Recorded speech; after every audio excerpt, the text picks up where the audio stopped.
Hi, I'm your host Vasco Duarte. Welcome to the Scrum Master Toolbox podcast, where we share tips and tricks from Scrum Masters around the world. Every day, we bring you inspiring answers to important questions that all Scrum Masters face day after day. Hello everybody, welcome to Tuesday. This week we have the Teams That Self-Destruct story shared by Jeremia Riedel. Hey Jeremia, welcome back. Nice to be back again here, Vasco. Absolutely. So Jeremia, on Tuesdays we talk about teams, but we also share books because books are immensely useful resources that can even transform our perspective on the work that we are doing. So share with us, Jeremia, what was the book that most inspired you in your career as a Scrum Master?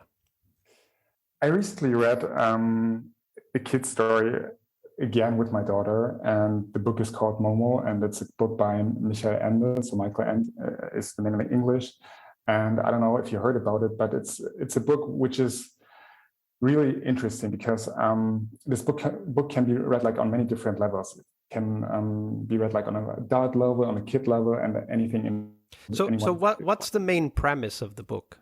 The main premise of the book is that we have like one main figure, and the main figure is called Momo, and Momo has a superpower, and her superpower is the power of listening. So she's so good at listening that people get like really interesting ideas, and they kind of feel free. They can express themselves just by listening to Momo because she has like this listening superpowers. And I think like if you translate the superpower to the role of the Scrum Master, it's really important for us as a Scrum Master sometimes just to give give people the opportunity to just share their thoughts that are on their mind. Because usually just by listening and just listening to them like for, I don't know, like without even responding, they will get their own ideas, and you can push this idea of self-organization back into the team.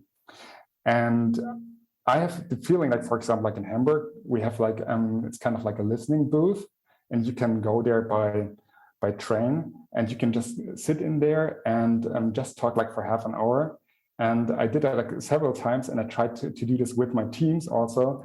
And you get your really good ideas because you can follow your own stream of consciousness in your mind just by talking and nobody responding. But sometimes you just need someone to listen there. So this is basically one of the ideas that I got out of this book. Yeah, and also a great superpower for us as Scrum Masters to have as well, right? Because if we are that good at listening, we will definitely help teams find their own way, right? Find their own approach. And there are like two more things like that are like mentioned in the book. And one of the things is that there's the idea of like how we use our time. And they're like those gray men in this book. And those gray men, they are kind of like telling everybody to save time. And by saving time, you can put time on your bank account. And what I get out of this is that we as Scrum Masters, we have also to think of how are we going to invest our time? What do we want to do? What are our priorities? And efficiency comes always second, because the first thing that we have to think about as Scrum Masters is effectiveness, because we want to produce like products that are effective. And on the second level, we can think about like efficiency, but the first thing should always be effectiveness. That's a very good point indeed. What do we want to save our teams or help our teams save, right? Like that there's the concept of saving time, but maybe there's something else that we want to save. Maybe we want to save emotional turmoil, right? Like the inability to communicate because we're angry and frustrated all the time, and so on and so forth. That's actually a good question for us to ask ourselves. What do we want to help our teams save? And there's also like this agile, like the third point, like in this book, which is really nice. We have like Beppo the street sweeper, and Beppo the street sweeper, he's like always like sweeping the street, right? And he doesn't like to look at the beginning when he starts working. He looks down the street, and he sees like the street is like super long, and it feels like to him it feels kind of like this street is way too long to do the sweeping the whole time. But then he kind of like looks down on the street and he just tries to look at the next step. What is the next step that we are doing right now? And then he's going like for next step. And the learning is basically, but just by looking at the next step, it kind of like automatically that you move forward, you make progress. And so it's always kind of like, what are we going to focus on? And this should be like the next step. And from time to time, it's good to take a look into the future, but it's always good to make a step back and just like focus on the next iteration. Absolutely. So it's good to have that immediate impactful action in mind. There's a book, Getting Things Done, which has been referred to also here on the podcast, where one of the key techniques that David Allen shares, the author of the book, is exactly breaking large projects, which he calls anything that cannot be done immediately, into what he calls actionable tasks. So things that you can do like that, and you don't need to, overthink all of the details. That's a very powerful perspective as well. And sometimes we do need to help our teams get there. Hey, talking about teams, Jeremiah, on Tuesdays, we like to explore the stories of teams that, they start to develop these behaviors or patterns that over time lead to problems. So share one of those stories with us, Jeremiah. So recently, I was working with one of a completely new team here at the company. And this team of the company, it's basically like a data team. And this data team just started like in February. And what I realized during the last months was basically the fact that they're not really owning the product. What do I mean by that? Is that to me, this team is currently like waiting for directions. So they're not applying any courage. They don't have any focus. And they're not using those product reviews to generating feedback. So they are not really owning the product as a team. It could be that the point here is that they basically have like this greenfield approach. They can do whatever they want. They can just use and generate data. They can visualize it and analyze it and get like learnings from it, and so to apply actions. But the point here is they're not using Scrum as a tool for generating fast feedback and pave the way. So, and they're not applying the thought of the MVP thinking. So what I was trying to do like during the last weeks was kind of like to rethink everything that they're doing and to cut it down like to the basic. How can we create like, think of an MVP, a minimum viable product? How can we do like a product which is that small that we can create it within like 2 up to 3 weeks and get out there, generate feedback and move forward with this thinking. And up to now, to be honest, I haven't been able to apply this MVP thinking really into the team. But like right now, like after 2.5 months, they have their first, I would say like, I would call like product review, where they use like test data, where they have established the whole process up to the visualization and the analysis of the data. And hopefully like after like 2.5 months, we get our first feedback from our real customers, and then see how we can iterate on a product we are trying to build with this data team. This is a very common story. I mean, I can't even remember how many times I've heard this story. A team comes to us and says, yeah, we do want to get feedback. Of course, feedback is great. It's awesome. We all want to get feedback. But anything you do takes 2 to 3 months to do. And if it's not that long, it's not worth doing anyway, right? I'm sure that's probably a type of conversation that you've had with them and maybe even their stakeholders. And here's the thing, like very often people get stuck, and this is our fault as well in the Agile community. Very often people get stuck in this concept that only software provides feedback. And I'm like, no, software is one way to generate feedback. But for example, paper prototypes also generate feedback. A fake report also generates feedback. A friend of ours is writing a book called Agile BI for business intelligence, so Agile business intelligence.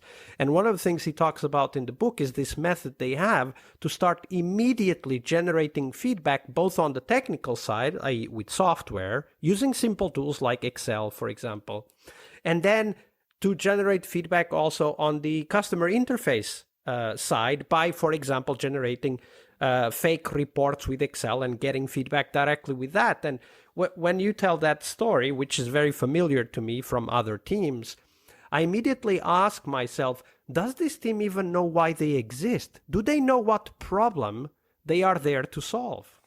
Usually they are not aware of the problems that they're trying to solve. That's one of the main problems. So, and I think that when we get to that point, and not knowing what problem we're there to solve is a very common anti-pattern in team dynamics. I think that when we get to that point, then of course, anything we do is useful and worth doing because there's no reason why we are doing things, right? So tell me a little bit more about this team, Jeremiah. Do they have a product owner? They do have a product owner, yes, they do. And is the product owner a customer representative, or is the product owner more like a requirements analyst? I think here's the point. I think the product owner is quite new here, and he's on the SDA side, so he's like an intern product owner. And I think he comes from a context where they were not really allowed to make like their own decisions. So this is kind of like the thing that I mentioned at the beginning. He's kind of like waiting for directions, and I'm trying to get him back like to thinking that he's really owning the product, that he should work on a vision for the product. So why do we actually have this team? Why do we want to create a product? And then kind of like making this translation also for the team, why we're there and what problems we're trying to solve with data. Yeah, absolutely. So I don't know if this would work in your context, but it's not very expensive to try. One thing I would try in that context is to get the team back to one question we can answer tomorrow. And I literally mean tomorrow, i.e. 24 business hours. And the reason for that is very simple. So first, of course, it exercises the mechanisms that exist to create the feedback cycle, because creating a feedback cycle is expensive, right? Both emotionally, because you're getting judged, as well as in practice, because we don't know everything we need to do in order to get feedback. So we need to try to get feedback, right? The old mantra in Agile that if it's painful, do it more often, right? And so that's one of the things I would try to somehow discuss what would be one question that is worth answering that we can answer tomorrow with what's already there, right? And then answer that question in some way, whether it's a graph or a report or just an analysis, whatever that might be, and then show it to the customers. So, probably internal product owners or service owners, whatever that might be, and get their feedback. What do you think about that strategy? I think it's a great tool. It's kind of like really putting like this MVP thinking down to like 24 hours. So what is there that we can work on and create within the next 24 hours? And that's like kind of like pressure and painful at the same time, but it can be like so valuable because you will get feedback right away on the next day from people. Absolutely. Real people. And one of the things we can do, because we're listening like Momo, right? One of the things we can do is that we can pinpoint where the team is totally unaware of their blind spots, right? Like, for example, the discussion will emerge what they already know and are sure of, but it will also emerge things they have no idea about, and they're just, big puzzles even, or anxieties, right? Like, I'm not really sure, should we even be talking about this kind of conversations? So for us as Scrum Masters, that time box, hey guys, for 1 hour, let's work on this very specific problem.